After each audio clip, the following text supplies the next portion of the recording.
What is up, everybody? We are doing things a little bit differently today. We're going to get back to our roots of just digging in and looking at new gear, new toys that we either have in the toolbox, have recently gotten added to the toolbox, or have been in the toolbox for a while and just haven't had the opportunity to open it up and sort of dig into it, dig into how it works, dig into how you would use it, why you would use it for certain situations, those kinds of things. Just like, Christmas, really, or birthdays, you open up that gift that's the perfect gift, and that moment of, oh, that's kind of what we're going to do on this new show. So we're going to have some fun. We're going to try out some gear. We're going to get back to our roots, starting with the newly released TOYBOX NANO Pack library, which is just a tremendous library of modular synthesizer blocks that can be used in the Reactor blocks environment. So I'm going to open up an instance of Reactor here. I'm going to open up our uh, patch option, and I'm just going to expand this out a little bit, give us a little bit of space to see on screen what's going on. And essentially, I just want to dig into this new nano pack for today. I'm going to show everyone in the community how to create a basic synthesizer using the new TOYBOX Nano Pack blocks. And in doing that, you'll learn sort of the basic components of a synthesizer that will then build upon from this in exploring the hundred. I mean, I think there's hundreds. I'm pretty sure there's hundreds of new blocks in this pack that we can explore for years and years and years. So normally I would close this library out of the way. I would just use the search. I'm still going to use the search, which I really want to get used to using and just learning what the names of things are. You can hit your cursor inside of the Reactor environment, hit the enter key, and that turns into a search window. All right, so I'm going to use that still. I just want to see what's in the library. So I'm going to open up the Nano Pack, which I've already installed. I'm going to jump into oscillators to start with. And we're going to start with oscillators. Okay, so what is an oscillator? All right, so I'm going to pretend that if you're new to synthesizers, this is going to be really good for you. If you're a if you've been already doing stuff with synthesizers, if you already know a lot of these basic components, this will be a review and maybe hopefully a fun way to explore the sounds of some of these new blocks. But this is going to be great for a beginner. Okay, so I'm going to talk as if the audience is a beginner. Okay, so the oscillator is basically your sound module. So that is what is going to create the sound. Now, you have various ways that you can control the oscillators. So how do you want to control it? Well, that's up to you. So I'm going to show you some of the ways that I will do it in just setting up a basic synth. So I'm going to start by pulling in an analog oscillator. Look at that. Look how tiny that is. That's awesome. But you've got all your basic inputs that you would expect, okay? Pitch and FM, but then you've got these other inputs. What are these? Well, I like to keep my information in my Reactor environment turned on so that it shows hints, right? And these guys are always great about building all of that into the instruments so that you know what these things do. So it's just the same, this is modulation for the adjacent control. So this controls the shape of the oscillator, and you can control that via modulation. Ooh, cool. This controls the tuning, right? Pulse width, right? So if you have a question about what some of these things do, just mouse over them with your cursor. Oh, drag the center of the display to morph between the four shapes. So you can actually just click and hold this and morph between a sine, triangle, and square wave, right? So really, really cool stuff. And what I'm going to do next is pull in some more basic synthesizer blocks. So if I were in a Euro rack environment, this is my starting point. This is my sound source. Now I need to connect my MIDI controller to this, and I'll do that in a second. But the sound then needs to go somewhere, and it also needs some control. And so what I'm going to look for next is a VCA, and that should be here in utility.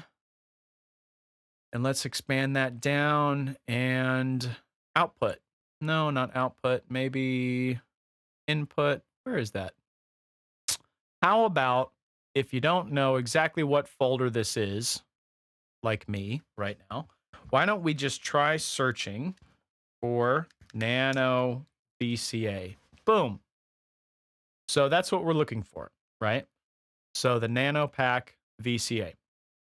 And again, controls I would expect. Here's an input for the signal. Here's a modulation. Here is the output. Now, what is the VCA going to do? Well, a VCA is an amplifier. That's what it is. So in a Euro rack or, a sort of hardware synthesizer world, the amplifier is where you come out of to go to the speakers. You know what I mean? So that's like the end. That's the end of the signal chain. All right. There's all sorts of other stuff that need to happen here, but the VCA is going to be important. So I'll keep that right there. Now I'm going to search for an envelope. Okay. So we've got our sound source, our oscillator, we've got our amplifier, which is going to help us hear it. Now, what does our envelope do? Our envelope is going to help us control the timing of the sound. So when you press a key, an envelope is going to help you control when you hear that sound and when you don't hear that sound. So that's the timing of it, right? It's going to control when that sound starts, how quickly it starts, and how quickly it ends, how quickly it goes away, okay? And we call how quickly it starts attack, and we call how quickly it goes away decay. There's also a feature called sustain where it will sustain for a length of time as you're holding the key down and different stuff like that, right? So let's start connecting all these things together, okay? So with these basic elements, we can now connect some stuff together to actually hear something.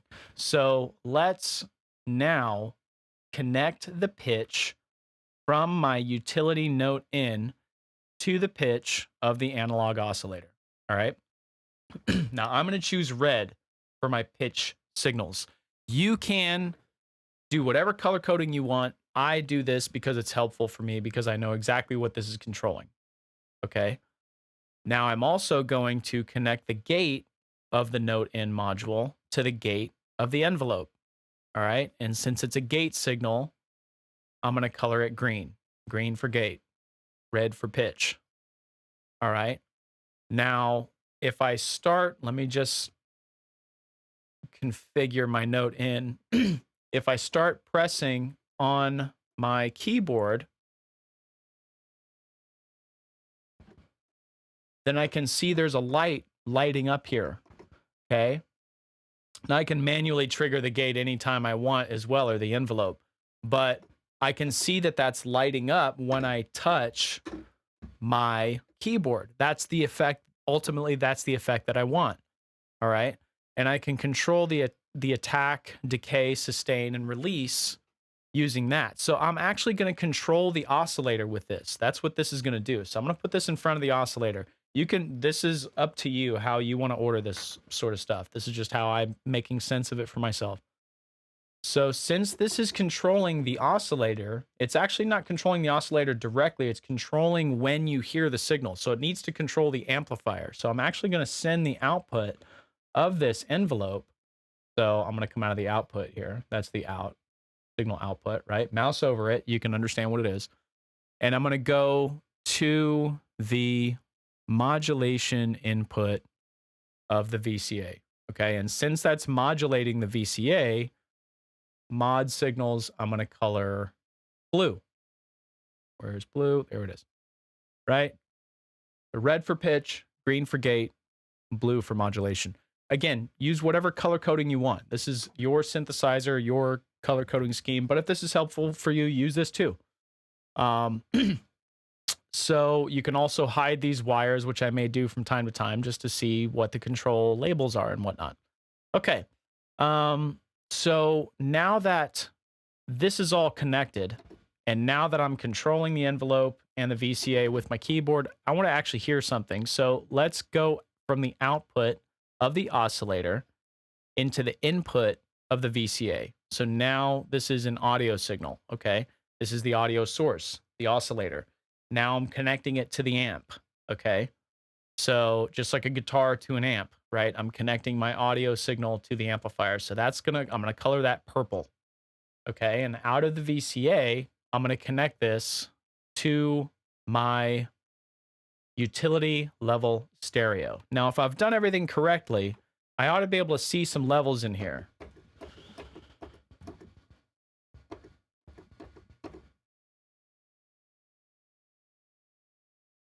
Keyword, if I've done everything correctly.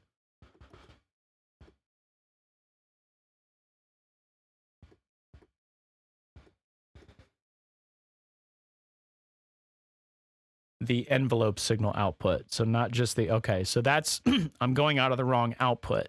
So I'm going to connect the envelope signal output to modulate the VCA. Let's try that again. And I'll again color that blue.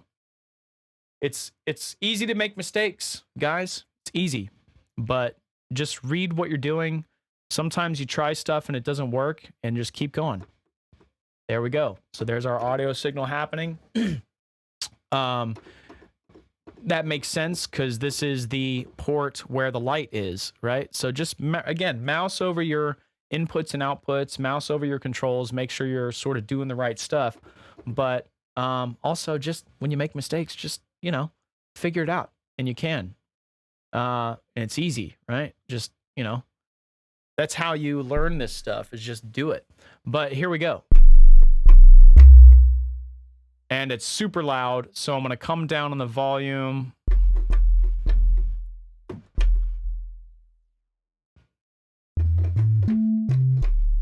And we have sound.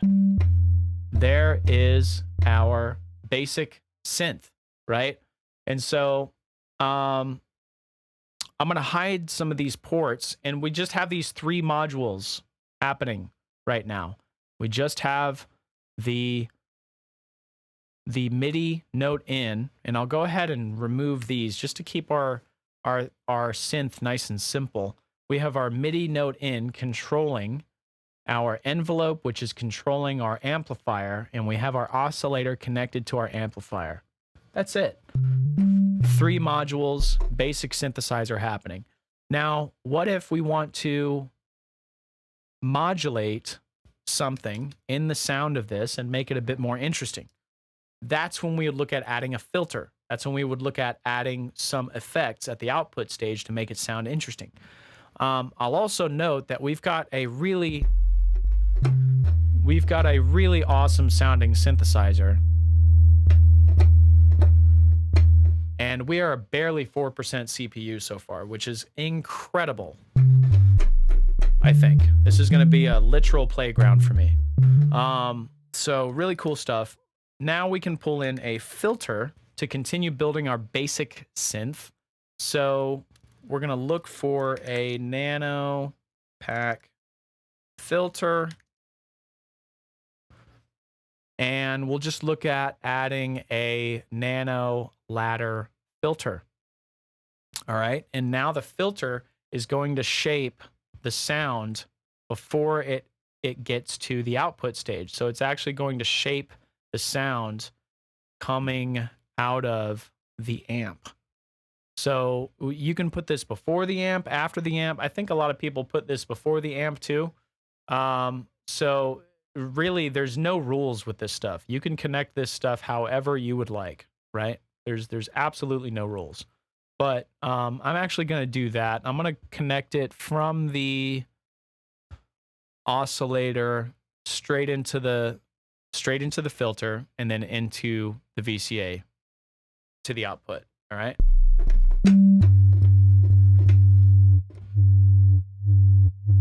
There we go.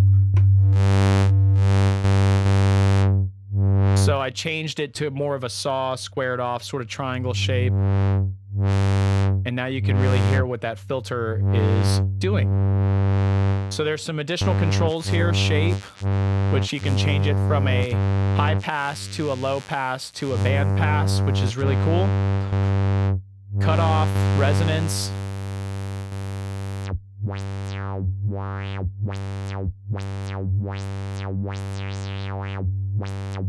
And basic synthesizer.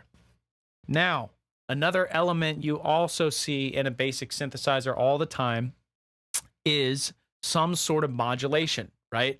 You notice that it sounds really cool when I have my hand on the cutoff control all the time. It sounds really awesome.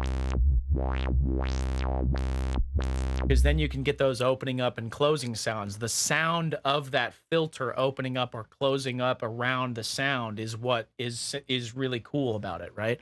So wouldn't it be cool if something could sit there and just turn that knob all the time, or the shape knob, or whatever, right? Well, something can. And that something is called a modulator or an LFO, right? So, well, an LFO is a type of modulation, okay? There's all different types of modulation. So let's just get that last thing, let's just restate that, which is that the LFO is a kind of modulation that you can apply. The kind of modulation I'm talking about, which is something that you can just jack into one of those knobs and sit there to turn that knob the entire time, that's like an LFO, right? So I'm going to look for a Nano Pack LFO, and let's just pull in the basic LFO. We're building a basic synth. Ah, nice one, which is that modulators are the same color. And I bet if you were to start looking at different oscillators or different filters or different amplifier utilities or whatnot, I imagine those will be the same sort of colors here as well, right? In this video, we're just building a basic synth. We'll dig into some of the functionality of snapshots and some of the other cool stuff that they have done with these Nano Pack blocks. But I think one of the really cool things is that we have a basic, awesome sounding synth right now. We've barely pushed 10% CPU. So that's, I think, incredible, right? So anyway, modulation signals we're going to have as blue, right? So I'm coming out of my LFO now, and I'm going to jack into my shape. Now look what it's doing to that shape. I'm going to color that blue.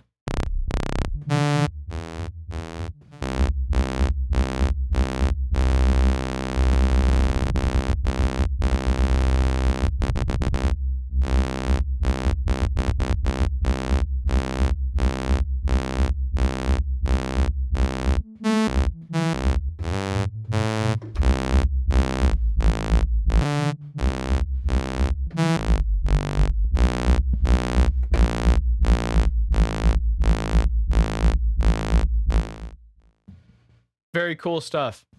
Now you could continue to add blocks to this to now make it even more interesting, right? So what is another cool thing you could do with a waveform? Well, you could fold or affect the waveform in various ways prior to it hitting the filter. So if we look up a Nano Pack wave folder, wave shaper, there's all sorts of different, options that you can have here to affect the actual waveform coming out of the oscillator before it hits all the filtering and amplification and whatnot. So let's just pull in the wave folder, and that's cool. There's some different wave folder options I wanted to also take a look at. There's oversampled options, which is also pretty cool. That sounds cool because that would actually reduce aliasing. So this version has extra oversampling additional to the normal infinite linear oversampling wave folder, which already has very low aliasing. So really cool, actually. And that's what reduces digital sort of distortion sounding, which that might be what you're going for, but that can tend to be the criticism of digital synthesizers, is that they can introduce a lot of weird digital distortions that people tend to not like. So this reduces all of that with a new sort of technology that, I mean, to say that they have, developed the technology inside of the reactor environment leaps and bounds over the past 10, 20 years is a severe understatement. And infinite linear oversampling, if you just read into some of the science of that, which still messes with my mind quite a bit, is that there's just, there's digital sort of distortions that can happen that are not that pleasing, that people tend to not like. And oversampling distortions and oversampling sort of synthesized sounds like this can reduce a lot of that to make it sound a lot more realistic or analog in a way. At least, using those terms is kind of subjective as well, and those terms kind of mean different things to different people. So I'll just specifically say what it does is that it reduces those digital distortions that people can sometimes tend not to like. Again, might be what you're going for. That's not what I'm going for right now. And so I want to actually, mess with this. And what's really cool is that we built a really basic sounding, awesome synth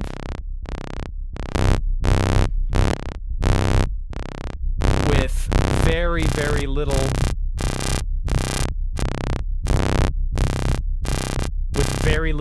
digital distortion, very little CPU.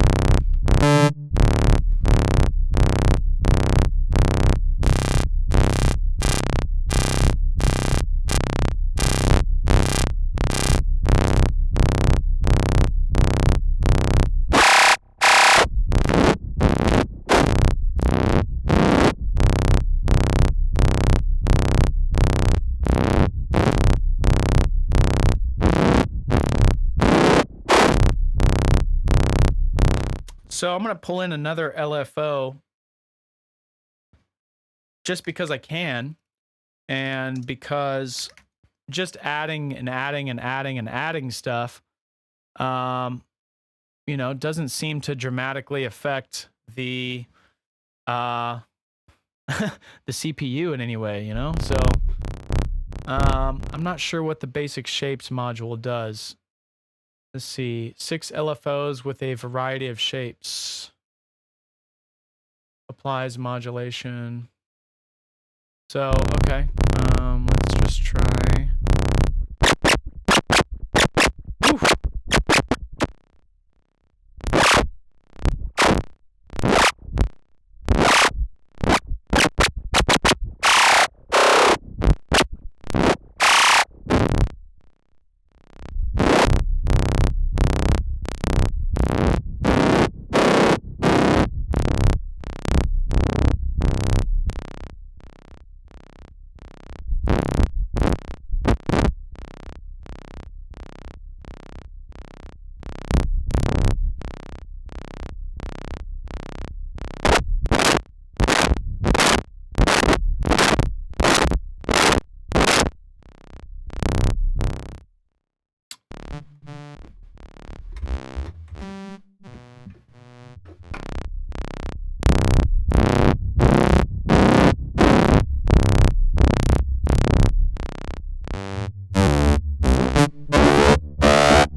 Basic synthesizer, but sounds very not basic. It's got all your basic elements, and then from here we could just continue to go crazy.